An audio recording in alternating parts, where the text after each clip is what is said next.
안녕하세요, 등장구입니다. 최근에 제 친구가 블로그 시작한 지 일주일 만에 체험단으로 서울 맛집, 술집 다 부수고 다니더라고요. 블로그를 할까 말까 고민 중이신 분들이나 블로그가 잘 안 커서 고민하고 있는 분들에게 오늘 도움이 되길 바라면서 제가 블로그를 어떻게 운영하고 있는지 이야기를 나눠드리겠습니다.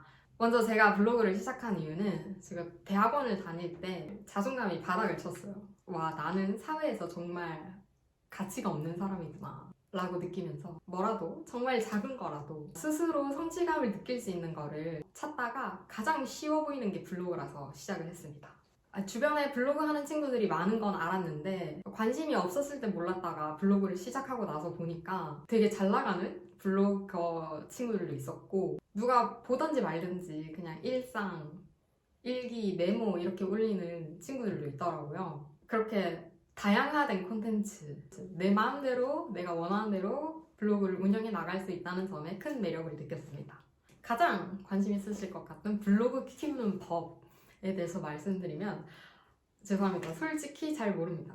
법칙 같은 거는 저도 정말 모르겠고 잘 모르겠어요. 우선 제 블로그 크기에 대해서 소개해드리면 투데이, 그러니까 1일 방문자 수가 한 1000명 정도 나오고 체험단은 20대 1의 경쟁률 정도는 뚫을 수 있습니다. 예를 들어 10명 모집하는 맛집에 200명 넘게 지원을 해도 선정이 되더라고요. 그 체험단으로 가장 비싸게 먹어본 거는 20만 원짜리 소고기였고요. 블로그 지수는 준체 7입니다.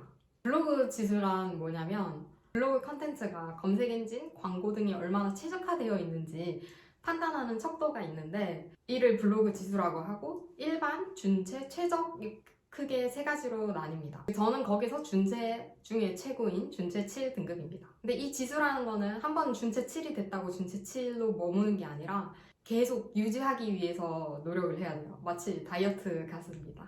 블로그 지수 확인하는 방법은 더보기에 링크 걸어둔 블로그에서 더 자세히 확인하실 수 있습니다. 참고로 블로그 지수 최적 1장 네이버 팀 블로그 공식 계정입니다. 블로그 지수가 어느 정도인지 더 와닿게 설명을 드리자면 블로그 수익화를 꿈꾸시는 분들이 블로그에 글 쓰고 돈 받는 그런 블로그 수익화 모델 중에 하나로 블로그 기사단이라는 게 있습니다. 그 기사단을 할 수 있는 게 보통 준체 4부터 가능하고 5 정도면 한 포스팅당 5,000원 정도를 받고 준체 7 정도면 한 포스팅당 10,000원 이상을 받습니다. 그러니까 준체 7 정도로 블로그를 키우면 부업으로 하루에 3개씩 기사단 컨텐츠를 쓰면 한 달에 90만 원 정도 벌 수 있는 블로그라고 보시면 됩니다. 그런데 저는 블로그 기자단을 잘 하진 않아요. 그 이유는 제가 블로그 하면서 지키는 저만의 철칙 5가지가 있기 때문입니다. 블로그를 운영하면서 어떻게 해야 될지 방향성을 잡는 게 굉장히 어려운 것 같아요. 되게 다양한 정보들이 있고 찌라시라고 해야 될까요? 그런 어떤 인증되지 않은 말들도 많아서 예를 들어 블로그 너무 쉽다, 글 그냥 대충 쓰면 된다 라고 하는데 이런 말조차도 어떻게 해석해서 받아들이냐에 따라서 다 달라질 거라고 생각하거든요. 일단 저는 너무 대충 쓰면 안 된다라고 생각을 합니다. 그래서 제가 지키는 블로그 운영 철칙 5가지는 첫 번째로는 사진 수가 한 게시글당 7장 이상 포함되는 것이고 두 번째로는 글자 수는 1000자 이상 넘어가는 거고 세 번째로는 어디서 퍼온 사진은 절대 안 되는 거고 네 번째로는 검색 키워드를 본문의 4회 이상 포함시키는 거고 다섯 번째는 1일 1포스팅 하기입니다. 기사단을 하게 되면 사진을 제공받으니까 3번 폰 사진 철칙에 좀 벗어나서 안 하게 되더라고요. 이게 새 사진인지 아닌지 불명확한 경우가 많은 것 같습니다. 그리고 내가 경험한 게 아니라서 글 퀄리티도 잘 안 나올 수 있을 것 같아서 기자단을 열심히 적극적으로 하지는 않습니다.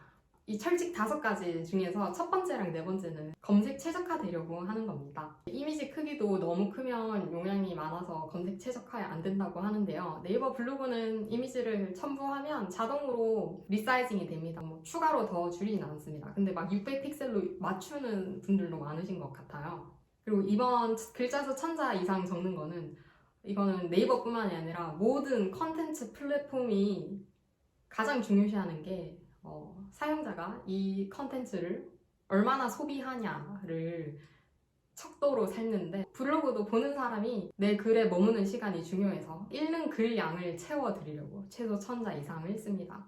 근데 파워 블로거들 하시는 분들, 잘 나가는 블로거 분들의 글들을 보면 2,500자 정도는 되는 것 같아요. 1,000자도 조금 부족하지 않나 생각이 듭니다. 그리고 1일 2포스팅 하기는 그냥 저와의 약속입니다. 그냥 습관을 들여놓으려고 하는 겁니다.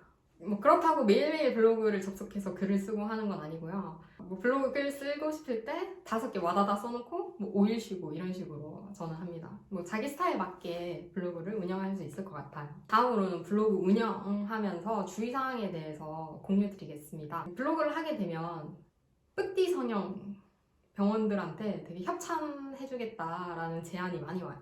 근데 되게 광고비도 세게 주고 시술도 무료로 해주고 혜택이 좋아요. 그래서 그만큼 광고를 하고 싶어 하는 사람이 많은데 광고를 해줄 사람이 없기 때문에 그런 건데요.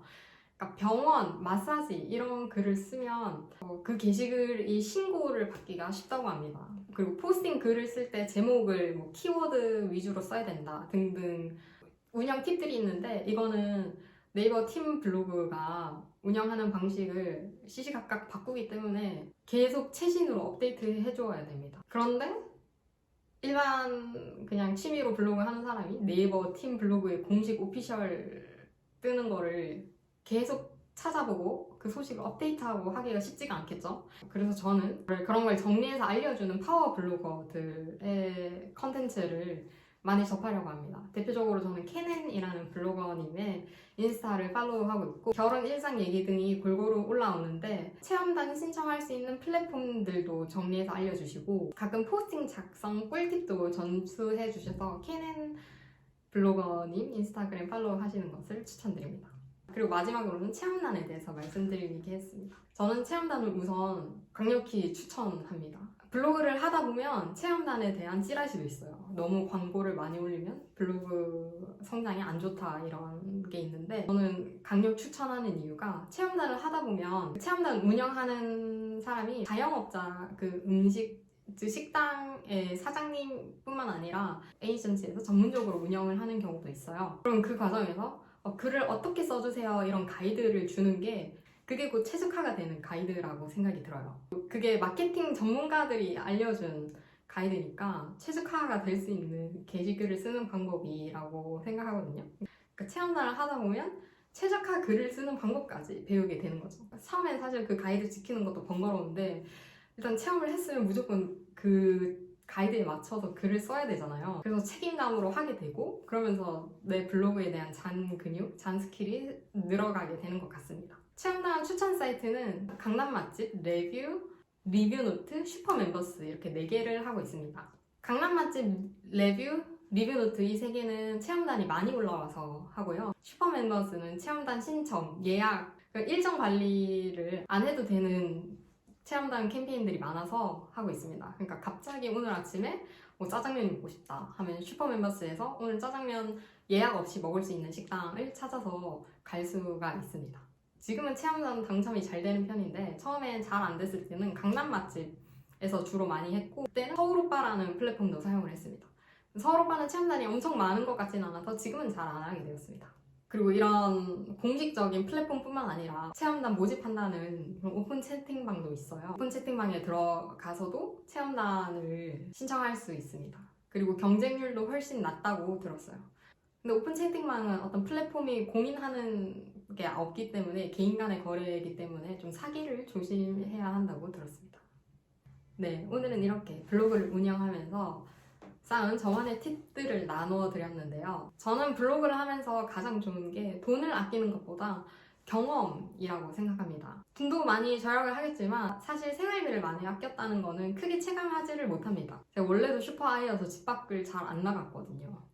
외식을 전혀 안 하던 사람이라서 돈을 아끼는 것보다는 새로운 경험을 많이 하게 되는 게 되게 큰 것 같아요. 신상 맛집도 가보고 뭐 답례품도 찾아보고 남편이랑 데이트도 절로 하게 되고 밖에 나가서 체험을 하게 되니까 굉장히 경험적인 측면에서 좋은 것 같습니다. 블로그 시작하시려는 분들에게 또는 블로그 키우는데 고민이 있으신 분들에게 오늘 제 영상 도움 되셨길 바라며 댓글로 블로그 진행 상황 공유해 주시면 감사하겠습니다. 제 블로그에 블로그 키우기라는 게시판을 따로 운영하면서 제 성장 과정을 더 상세하게 기록하고 있으니 참고하실 분들은 가서 보시고 서이추도 걸어주세요. 구독, 좋아요 많이 많이 부탁드리고 다음 시간에 뵙겠습니다.